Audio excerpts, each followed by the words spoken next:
Hello and welcome to the Embrace Balance, Discover Joy podcast. I'm Amanda Butland, your host and intuitive life coach. Welcome to another episode of the Embrace Balance, Discover Joy podcast. Today, my special guest is Allegra Ludwig. Allegra, so great to have you on today. Thank you so much for having me. I'm so excited to be here. Well, I'm excited to dive right in, but before we do, I have to ask you my little icebreaker question that I ask all of my guests. Okay, let's hear it. Would you mind sharing with us what activity or hobby brings you the most joy and why? This is an easy softball for me. My favorite hobby is playing Irish fiddle, which I'd be surprised if your guests have said that one before. I think it might be a unique one.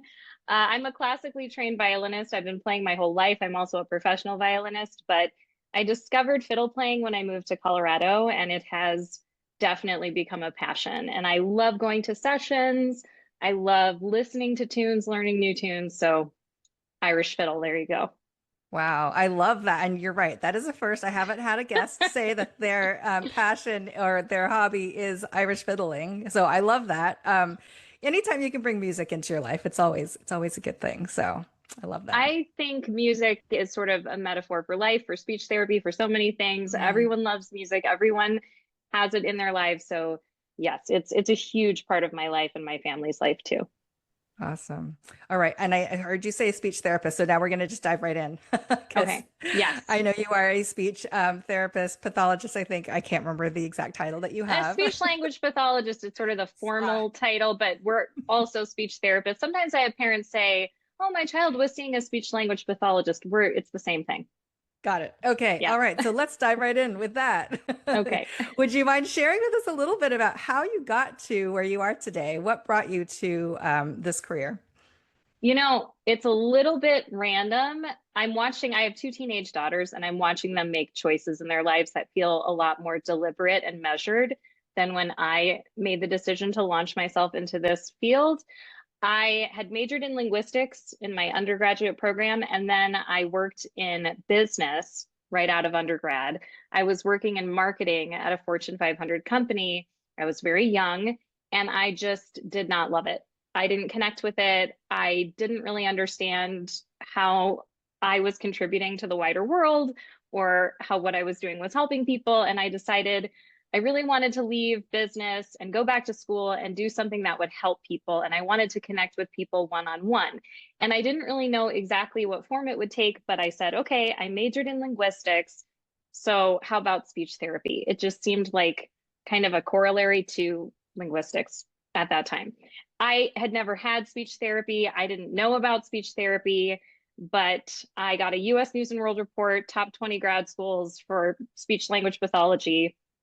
I showed it to my then husband and said, where are you willing to move? We were living in Southern California at the time.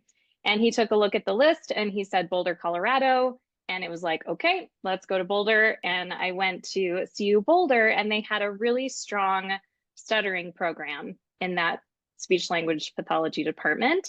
It was run at the time by Dr. Peter Ramig, who was very big presence in our field. And I just fell in love with stuttering therapy right away. You learn about everything under the sun when you're a graduate student. So you learn about all kinds of speech language disorders, differences, and I didn't really connect to any of them. But when I learned about stuttering, it was like such a big kind of aha, this is where I need to be. And I really have sort of focused my career on that ever since. I find just the stuttering experience to be a very human experience. And even though I don't stutter and no one in my family stutters, I cannot begin to tell you just how much working with people who stutter and being part of the stuttering community has brought to my life. So it feels, again, kind of like it was chance, luck, whatever you want to call it. I didn't fully think it out or even realize what it was going to mean, but here I am nearly 20 years later, and I work as a stuttering specialist. That's amazing. I love that, you went back to school because you found sort of business just unfulfilling. and you had this Yeah. deep desire to want to help others, and sort of, going back and looking at what your degree was in, and finding sort of that path. And now you can just see how much joy and passion you have for the work that you do. So that's It's so very beautiful true. that Yeah. that you found something that you love to do that helps others, and just is that fulfilling career that you were looking for. Because often, like a lot of people don't, right? They don't find that passion and love for their career, that you have found. No, it's so true. And I mean, it sounds funny to me now to think, oh, I wanted to help others, because the fact of the matter is the stuttering community really helped me and Mm, really saved my life and brought so much into my life. My whole life prior to graduating from college was music. So I started studying the violin at the age of 3. I went to conservatories. I went to a boarding school for the arts. I went to college on a music scholarship. I was the concertmaster there. I performed in professional orchestras, and I was really on a track to be a professional violinist. But I was incredibly broken by the pressure of the classical music world, the competition of the world. I was so anxious and afraid to get on stage and perform for my peers. And I just didn't think I could do it. I was done. By the time I graduated from college, after having my entire childhood in that world, I just couldn't do it anymore. And I did go back to school, as you said, to help people and connect with people. But the stuttering community really reminded me that I had been hiding from something, and I was mm, scared of something, and I was scared of showing this part of myself because it might be imperfect, or people might judge it, or people might tell me I'm not good enough. And I was losing a really important part of myself when I had put music aside. And so working with people who stutter and seeing them sort of conquer their fear around other people judging their speech or thinking less of them or misunderstanding what it means to be a person who stutters, and watching my clients really re-engage with their life and find what they love, it convinced me, you know what, I have to do that too. And very soon after I went to grad school, music came back into my life. And I really started to go out and pursue those things that had been scary to me. And I credit the stuttering community with that. Just wow. watching them conquer, yeah, all of those things, that like those societal stigmas, and also those ideas that I'm not good enough, or I'm broken, or, what will it mean if I get up there and I fail? And I had been living my life according to that rule book. Like, what if I get out there and I fall flat on my face and people tell me I don't deserve to have this position in the orchestra, or, that I'm all this work that I put in, it's not enough. And I felt like I wasn't enough. And now I realize, like, that just really isn't what life is about. It's Mm. really about putting ourselves out there and embracing what we love, and um the rewards or the judgment from others, like that really doesn't matter. And yeah, so I feel that they helped me. Is long story short, I feel like they helped me so much more than I helped any of my clients who stutter. Wow, I love that you shared that, because I feel like as coaches, we often do learn so much from our clients, right? Like being able to see people overcome um challenges and just, work through them and come out on the other side, and to be able to receive that back from your clients like you have, to be able to have seen that and then done that for yourself, to be able to bring music back into your life, which is so beautiful. And that's just so amazing. The gift that you've received in return, as well as, the gift that you give to others. Oh, it's been infinitely like returned to me. I mean, I just, yeah, I can't express enough what it means to feel like, as therapists, we have to walk the walk. We ask our clients to do really hard things, and we have to be willing to do that too, to understand what it is we're asking them to do. In a like a very small superficial way, there are things like speech techniques that we ask our clients to try out, or even just like cognitive behavioral ideas that we ask them to utilize when they're feeling fear. And we have to practice those too, so we know exactly what it feels like. And so I think when it comes to asking a client, you know, to go for that job interview or call up that girl they like to go on a date or whatever it is, that's really terrifying.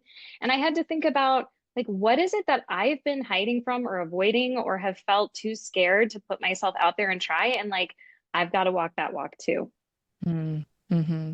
Yeah, no, absolutely. I love that you shared that because I feel like, there oftentimes are, coaches out there that haven't like you said, like walked the walk and actually experienced what it is that they're asking their clients to go through. And I love that you've sort of gone through that journey and had those experiences. I want to share, just if you don't mind me sharing a little bit about my No, I story. want you to, please. Go ahead. Yeah. Because for me, it was a little bit of the reverse. I had been a coachee of a coach, and Okay. mentor Oh, wow. for probably about 7 years before I even thought about, like, I want to be able to do this for other people too, like with the benefits that I've received. And so I did a lot of like personal development work for like those 7 years before I even thought about, like, do I want to do this myself? Like, and after having sort of gone through that transformation and done all the hard things, like you said, like, broken false beliefs and like shifted your mindset and perspectives and all of those things, and Yes. then come to a place of like peace and balance in your life, to be able to want to provide that for others, right? And so that's sort of how I got into coaching. It's sort of like, it's almost like the reverse. Like, I did all this stuff and then I'm like, I want to help people do this too. That's like amazing what coaches can do. And so that's Oh, sort of how I wow. ended up doing That's this. amazing. Yeah, I mean, that just really points out how much of a reciprocal process this is, how much we gain and then how much we want to turn around and give from that experience. I mean, that's very cool that you had that coaching experience and then you decided to go for it too. Yeah, Yeah, that's yeah, awesome. absolutely. Yeah, because, it's sort of like, why would I not want to also help sort of spread that light, right? To be able to help others create sort of that ripple of shifting, like the shifts that, and just allowing other people to find themselves, create that joy and balance in their lives, come back to their authentic selves. Because there's so many people, like, walking around like your clients, like, have these fears, and are afraid to step out and be themselves, and fear about like other people's judgments. I mean, so many people, like, in society, like everybody walks around with these fears. It's everybody. I work with these amazing adolescents. I mostly have adolescents and adults, although I do work with kids too. And they say the most incredible things. I'm like, can I write that down? That is really good. I want to remember that. Like I had this one adolescent and she was telling me she's in band and she had a solo coming up in her jazz band and she was really nervous about it. She'd never performed a solo. And so we just brought it back to stuttering and we're like, hey, it's kind of like when you get up in front of the class and it's time to speak and you have all this anticipation and all this fear. What if it isn't perfect? You know, what if I stutter? What will happen? Is it okay? What if I play a wrong note? Is not that stuttering is ever a mistake or a wrong note, but just that same idea, that same anticipation and anxiety. And we talked about how it's sort of the spontaneous, like whimsy of you don't know what's going to happen that makes it such a beautiful presentation or performance. And it's all about how we handle those moments and being able to just embrace and go, okay, my goal here is to play this music as beautifully as I can. Those mistakes are part of it. Those wrong notes just demonstrate that I'm human, that Mhm. I am playing live and I am still committed to creating the most beautiful phrasing. And she, you know, she said to me, yeah, stuttering is a metaphor for life. And I'm like, totally, it is definitely a metaphor for life. And then just that idea that like you don't have to wait to be totally calm and ready to get up there and do that scary thing, whether it's performing in the band or getting up and giving the presentation or getting on stage or whatever it is. It isn't meant to be a calm experience of relaxation. You're not meant to be like totally chill about it, you know? You're supposed to feel nervous. And so that idea about I had another teen I'm thinking of who told me I used to think that I had to feel totally calm to get up and talk in front of the class. And now I realize I can do it scared. I can talk scared and I can stutter too. And I can just get up there and do it. And just, this is my voice and this is me. And it feels so good to just do the scary thing, even when my heart's pounding, even when I'm nervous. And like I said, watching these kids or adults or just anyone, just watching them learn to conquer those fears and go for it anyway, it's like, who cares how perfect it was? I did it. I did the hard thing. And it really convinced me, okay, I can do that too. I can take that audition.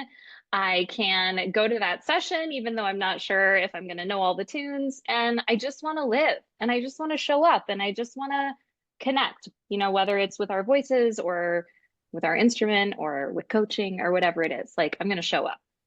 Yeah, I love that so much. It's so inspiring to see, right, younger people overcoming and doing the things even though it's hard. And you're right, like nobody's going to be always calm when they have to get up on a stage or present something. There's always going to be those nerves, and that is what makes us human. And I love what you said about it's okay if there's a wrong note in there because it shows that you're human. I mean, I think it was like, was it Adele at some point in some concert? I want to say in the last couple of years where she like her voice cracked or something at the beginning of a song and she's had to stop and she's like, it's totally normal. I mean, even for Adele. So it's all That's good. Right.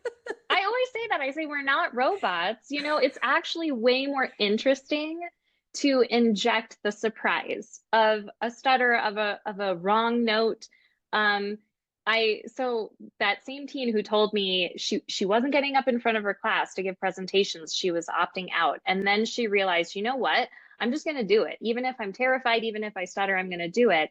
And she said to me, the most fascinating thing happened, Allegra. Everyone, it's like they all got really quiet and they all wanted to hear my stutter, because when other kids were getting up and presenting, they were all kind of distracted or like looking at their phones or talking to each other. And when I finally got up to speak, the whole room was quiet. And I'm like, that's because stuttering is interesting. It's intriguing. It's unique.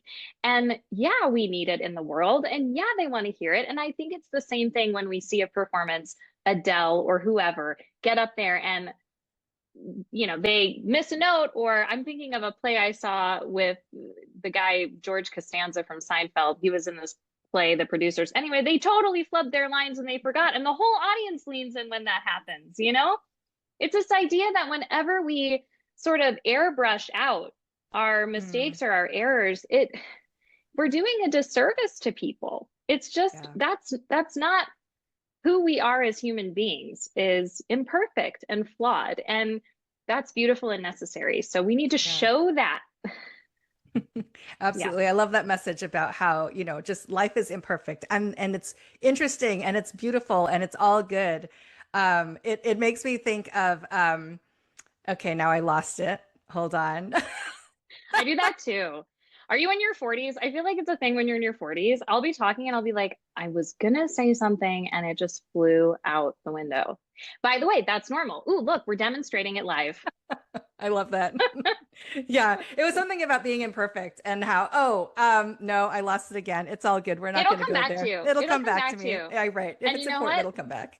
That's the way it goes. See, very, very normal. We're teaching people it is normal to lose your train of thought. Very normal. Another thing I was just thinking of, just in regards to stuttering and how much it has changed the way I see the world and how much I interact with the world, is this idea that when we hide things that we feel are imperfections, like I was saying, when we airbrush things, I think it's kind of boring and also not very real and not very inspiring. And we tend to want to hide those things that we feel are flawed or imperfect in ourselves. And there is a type of stuttering that we call covert stuttering, where someone kind of passes as fluent. And it can be even more difficult than if you're a very open stutterer and you stutter quite frequently or strongly and you can't hide your stuttering. To be able to pass as fluent can be incredibly taxing, because you spend a lot of your time doing this mental gymnastics of like scanning ahead. What word might I get stuck on? I'll switch that word. I'll talk around that word. Maybe I'll use those fillers. I'll do something else just to try and hide this part of myself. And it made me think about how I think there's some really great therapists out there like Brene Brown or others who talk about when we put this armor on or we mask and we hide. And it really prevents us not only from being seen, being loved, but that connection, which is really what this field is all about, right? I mean, that's why we love it. That's why people come to us. They want so badly to connect and to be seen and to be heard. And if you go around with this armor on, it's not going to happen. You know, we have to be vulnerable and willing to show the imperfections and the mistakes. That those are the moments when I think we're most loved, and when others go, oh yeah, I can see myself in you. And that's why we love, like you were saying, when Adele sang the wrong note, or when we see real bodies on TV, or just anything where we're like, oh, I see myself in that. I relate to that. That's real. That's true. And that is where human connection comes from. It can't come from the airbrushing out of our flaws. It just can't. I love that. And it actually, that made me remember now what it was that I was going to say around imperfection. All right. Awesome. Is as when you say the airbrushing, right? The airbrushing effect of like people hiding their flaws. It makes me think of just like, you know, influencers on, you know, social media, and how they're always showing the best of everything. They're not showing sort of the rocky road on how they got there. And it really does people a disservice, because they have these expectations like, I need to be like that. I'm not allowed to have imperfections. And so that's just sort of what came to mind around like how it's so important for us to, you know, have our imperfections, make mistakes, and to normalize it, because it is normal. And I think normal is so beautiful. And like, that's the thing about stuttering too. I can bring everything back to stuttering, but like just that idea that we need stuttering voices in the world. And I was talking to an actor who stutters the other day. I'm also an actor on the side. I am very involved in the performing arts. I love the performing arts. And so I was talking to a friend who's an actor who stutters, and he was telling me how often he does film and TV work. They will edit out the stuttering. And he's like, no, please leave it in. That's my voice, you know? And the fact that we don't actually have a good representation of stuttering in media is why there is so much societal stigma. Within the stuttering community, we understand that stuttering is a difference, that it doesn't need to be changed, that it doesn't need to be whitewashed and fluency focused. We get that, but the rest of the world doesn't totally get that. They don't know that stuttering has nothing to do with how smart you are or your personality. And also the representations in television and film traditionally, we're getting a little better, but traditionally it's like a very kind of stereotypical part word repetitions, or the stutterer is the butt of a joke, or they're somehow being mocked or made fun of. And so he's like, no, please leave it in. Like, but convincing people that that is a good thing, that is a necessary thing, is really difficult. And same with the influencers you're talking about. Like, they believe every shot has to be perfect. They're probably doing 100 takes of that, whatever, they're cracking the egg over the frying pan. I don't know what they're doing. You know, they're doing their hair to like,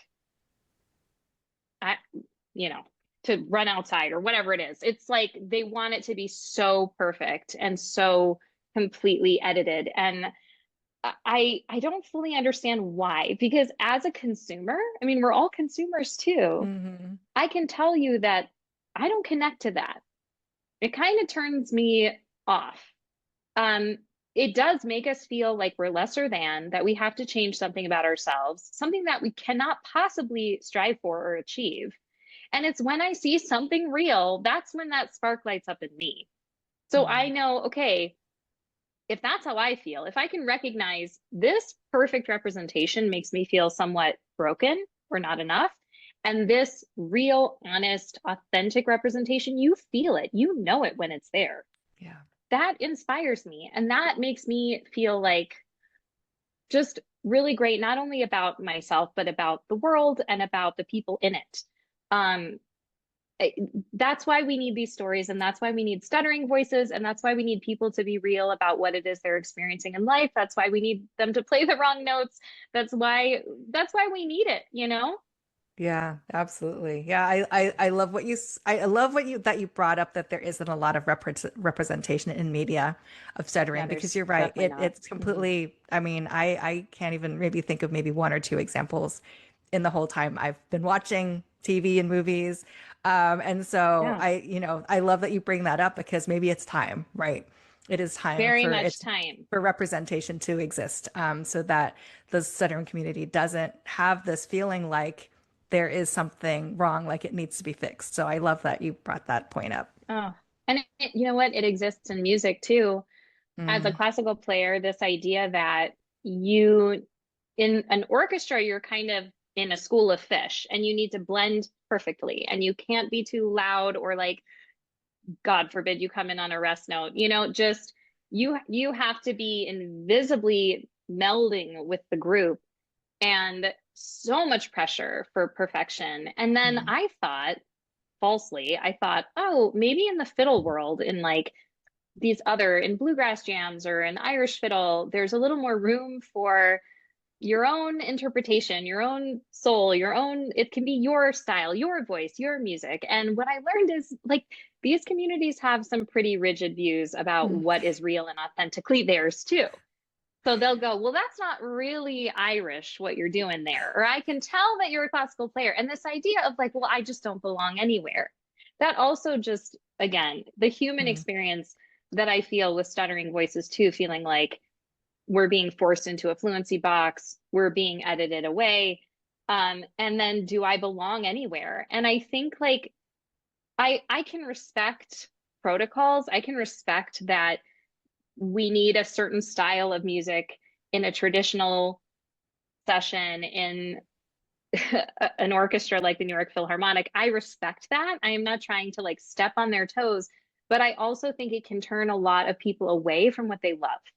And there are Mm. people out there who just want to play and who just want to connect with other musicians and who feel like they're not good enough or it's not right. And what I learned from the stuttering community is no, you need to share your voice and your voice does belong and it is okay. And it's not about disrespecting others' beliefs, opinions, training, skills. It's about not turning our backs on things, the things that bring us joy, just because they're not 100% the way we think they should be. Mm. Mm. Awesome. I wanted to start wrapping up because we've had this great conversation. Okay. Yeah. We definitely can. Yeah, but before we end, I would love if you have any special message for our audience today. Any final message you'd like to share before we wrap up? Oh goodness. I guess I would just say try to be vulnerable and try to be honest about who you are and what it is that you love in this world and seek out joy and don't let anybody tell you that you have to change fundamentally the special gifts that you bring to the world because they're all needed and they're all appreciated. Mm, I love that. Thank you for sharing that. Yes, I love that you said just what you said about everybody has their unique gifts and everybody is different and we all have our unique gifts that we bring into this world. And there's sort of the metaphor that I've brought up a couple of times, I think, on the podcast is just the world being like a big jigsaw puzzle and every person is a unique piece. And we're all different, but we're all needed in order to make the picture. Because if there's one piece missing, then it's not a whole picture. And there is no one piece that's better than another, right? They are all necessary. Goodness. Yeah. So very true. And if we were all the exact same piece, how boring that would be. Exactly. That wouldn't be much of a picture at all, right? Yeah, right. Absolutely. Awesome. Well, thanks again for being on, Allegra. It's been a pleasure talking to you. It's been a great conversation. I've had so much fun. Thank you so much for having me. I invite you to subscribe to the Embrace, Balance, Discover Joy podcast and join our community. If you feel inspired by what you hear, please leave a review and share this podcast with others who might benefit. And remember, it's never too late to embrace balance and discover joy in your life. Stay tuned for our upcoming episodes filled with inspiring stories and valuable insights. Until next time, take care and be kind to yourself.